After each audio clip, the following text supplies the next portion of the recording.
Assalamualaikum warahmatullahi wabarakatuh. Salam belajar, suka belajar. Halo sobat, kembali lagi bersama Kak Kundria di channel Mata Kundria. Nah, video ini merupakan kelanjutan dari part sebelumnya, yaitu part 4. Tentang apa? Pasti yang udah ngikutin tahu dong, ini tentang buku besar. Buku besar bentuk sekontro. No. Stafel, bentuk stafel ya. 4 kolom. Betul sekali. Nah, buat teman-teman yang baru datang ke channel aku dan pengen tahu part 3, part 2, part 1-nya tentang buku besar seperti apa, kalian bisa skip dulu video ini biar kalian nanti ada pemahaman karena di awal sudah nonton gitu ya. Kalian skip, kalian tonton part 1 sampai 3, nanti kembali lagi ke sini. Oke, kita langsung aja ke pembahasan. Kemarin kan kakak udah nyiapin jurnal umum yang buat patokan kalau kita buat buku besar. Masih ingat kan? Kita nggak bisa bikin buku besar. Astagfirullahaladzim, ini belepotan banget. Kita nggak bisa bikin posting buku besar kalau kita nggak punya jurnal umum. Nah, kakak kemarin udah nyiapin dan ini masih ada. Ting ting. Biar teman-teman itu lebih paham karena soalnya sama, tinggal kita nerapin ke metode-metode yang berbeda gitu ya. Oke, kita ambil spidol. Masih sama ya. Kita sekarang buat yang metode stafel. Aduh, ilat Jawa. Stafel yang metode 4 ya, 4 kolom. Jadi kita buat kolomnya dulu. Jangan lupa kita buat kopnya. Yang pertama, nama perusahaannya apa? Kakak kemarin bikinnya ini Mega Jaya. Ya, tulis Mega Jaya. Kayak bakpao ya. Oke, di sini apa? Buku besar. Oke, habis buku besar jangan lupa periodenya. Masih sama, kita tulis Desember 2020. Oke, ini 4 kolom, yuk kita buat. Kalian masih ingat kan yang, aduh, bentar kakak ambil ini penghapus menceng. Maaf. Oke, udah. Kakak garis. Kalau masih ingat kan yang disebut 3 kolom itu seperti apa, 4 kolom itu seperti apa? Ya, kalau 4 kolom itu debit kredit sama saldo, ada debit kredit ya. Kalau yang 3 kolom debit kredit sama saldo. Oke, di sini tetap sama, tanggal kita buat kecil aja karena papannya masih kecil. Oke. Di sini kita buat keterangan. Ini ada debit kredit, saldo, debit kredit. Nah, oke, kita tulis di sini tanggal, di sini keterangan, di sini debit, di sini kredit, di atasnya ada saldo, bawahnya debit, ini kredit. Ini kakak singkat biar tulisannya lebih kelihatan. Kakak lingkarin biar jelas ya. Ini debit ya, dalam satuan rupiah. Dalam satuan rupiah. Ini juga sama dalam satuan rupiah. Di sini juga sama dalam satuan rupiah. Oke. Jangan lupa tanggalnya permanen 2020 Desember. Tanggalnya menyesuaikan ini. Oke, sekarang kita udah mulai masuk ke pencatatan. Yuk, kita masuk ke celesal, kita lihat. Seperti dulu, yang perlu kita buat di dalam buku besar itu harus yang bagian atas dulu, aktiva. Aktiva itu kan banyak. Ada kas, perlengkapan, sudah dibayar di muka, piutang dan sebagainya. Nah, di sini ada akun. Coba kita lihat, ada akun perlengkapan, kas, utang usaha, kas, utang usaha, beban kas dan kas. Beban iklan. Yang pertama kali kita buat adalah bagian kas. Ini kakak coret karena besok udah masuk materi berikutnya ya. Ini kas tanggal berapa? Tanggal 1. Tanggal 1 untuk apa? Perlengkapan debitnya berarti membeli perlengkapan. Kita tulis di sini. Beli perlengkapan. Nah, senilai berapa ini di kredit ya? 2 juta. Kita masukkan ke kredit. begini, 2 juta. Kita nggak perlu nulis Rp lagi karena kakak udah menulis di atas debit dalam satuan rupiah. Jadi lebih menghemat tabel karena delalah ininya tuh kecil.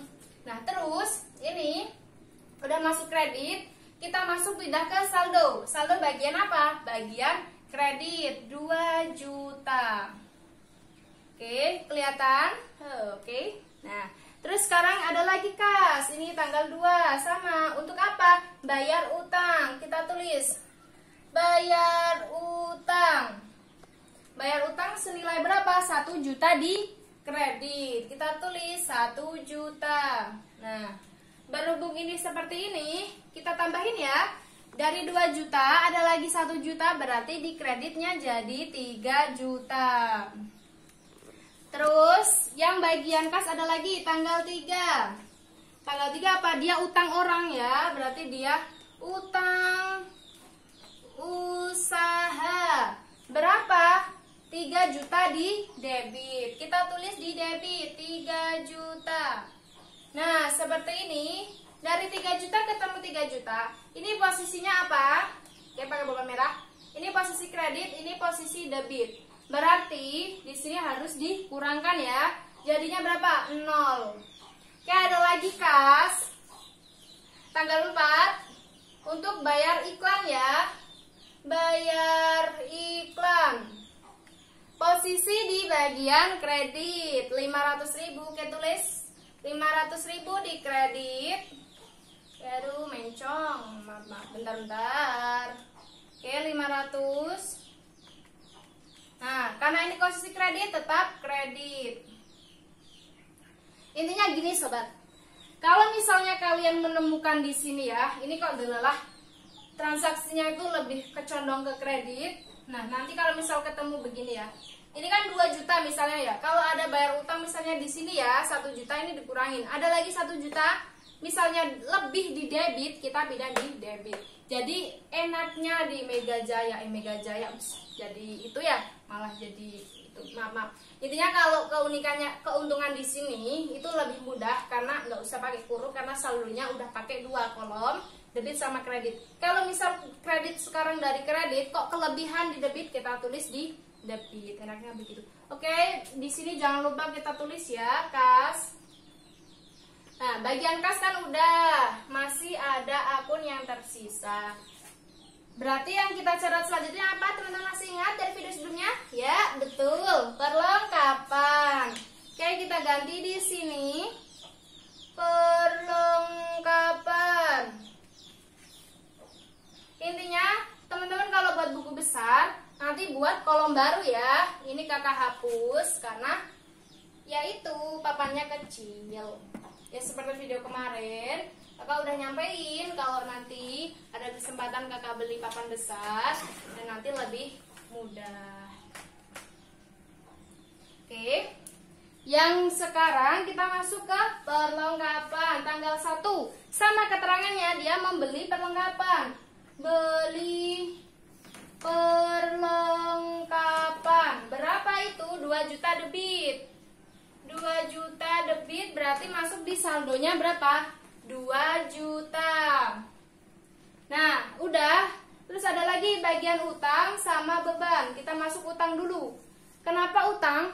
Karena ini kan nama akun nomor 3 dari daftar akun. Kalau beban itu masih di bawahnya utang, oke? Nanti kita hapus lagi.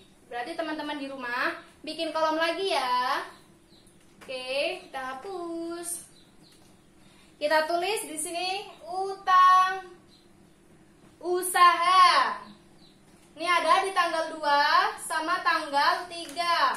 Tanggal 2 keterangannya apa? Membayar utang. Kita tulis bayar utang.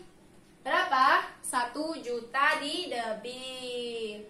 Oke, jangan lupa kita geser ke saldo. Di debit juga 1 juta. Terus ada lagi tanggal 3, dia utang ke orang. Ya udah, tulis aja utang usaha. Atau bisa ditulis menghutang. Dia di posisi kredit ya, kita tulis kredit 3 juta. Nah, seperti ini yang kakak maksud. ini kan pertama kita masukkan di debit ya, di debit. Nih, debitnya 1 juta. Terus dia utang lagi di kredit 3 juta. Otomatis kan ini kurangi ini kan? Nah, karena ini kurangi ini hasilnya masih besaran di ini, kita tinggal beda aja di kredit berapa? 2 juta. Nah, enaknya pakai 4 kolom itu seperti ini. Jadi kalau misal di saldonya itu kan langsung dikurangkan, baik di jumlah atau dikurang. Kalau misalnya hasilnya lebih mencondong ke debit, nanti bisa pindah ke debit. Kalau mencondong ke kredit, kita pindah ke kredit. Aduh, maaf jatuh. Oke, sekarang kita lanjut yang terakhir. Kita hapus lagi. Oke, hapus. Sekarang masuk yang ke beban iklan. Jangan lupa kita tulis dulu di sini. Beban iklan. Ada 1 di tanggal 4.